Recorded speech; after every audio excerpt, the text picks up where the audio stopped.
जैसा कि रूस पर अमेरिका समेत कई देशों ने प्रतिबंधों की बौछार की है और शायद ही ऐसा कोई क्षेत्र बचा हो जहां रूस को प्रतिबंधों से किसी प्रकार की कोई राहत मिले। वैसे तो रूस के बैंक, पेट्रोलियम, एविएशन, स्पेस जैसे सारे क्षेत्र प्रतिबंधों के दायरे में है, लेकिन इसमें से भी रूस के बैंक और हथियारों का क्षेत्र सबसे ज्यादा सख्त प्रतिबंधों के दायरे में है। ऐसे में भारत को भी यह चिंता हो रही थी कि रूस के साथ भारत के रक्षा सौदे कैसे पूरे होंगे। वहीं भारतीय सेना में सबसे ज्यादा रूसी हथियार ही मौजूद है। ऐसे में रूसी हथियारों के मरम्मत के लिए कल पुर्जे भी रूस से ही मंगाए जाते हैं। यहाँ तक कि रूस का T-90 टैंक, जिसे भीष्म का नाम दिया गया, यह टैंक आज भले ही भारत में बनाया जा रहा हो, लेकिन भीष्म टैंक से जुड़े 70 से ज्यादा कल पुर्जे और भीष्म टैंक का पूरा निचला हिस्सा रूस से ही मंगाया जाता है।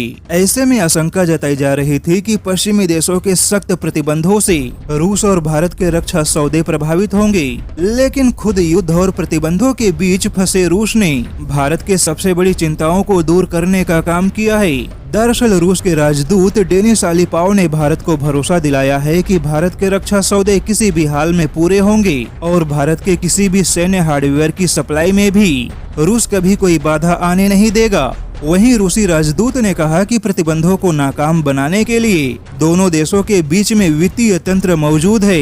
वहीं रूस ने यह भी दावा किया कि तमाम प्रतिबंधों के बावजूद S-400 मिसाइल डिफेंस सिस्टम के सप्लाई संबंधित कोई बाधा रूस को रोक नहीं सकती और बिना किसी अड़चन के रूस किसी भी हाल में भारत के साथ किए गए अपने सभी वादे पूरे करेगा और भारत के तीनों सेनाओं के लिए हथियारों से जुड़े हार्डवेयर की सप्लाई आवश्यकता के हिसाब से होती रहेगी। हालांकि रूस ने भले ही भारत की चिंताओं को कम करने की कोशिश की हो, लेकिन आज स्थिति काफी असामान्य है।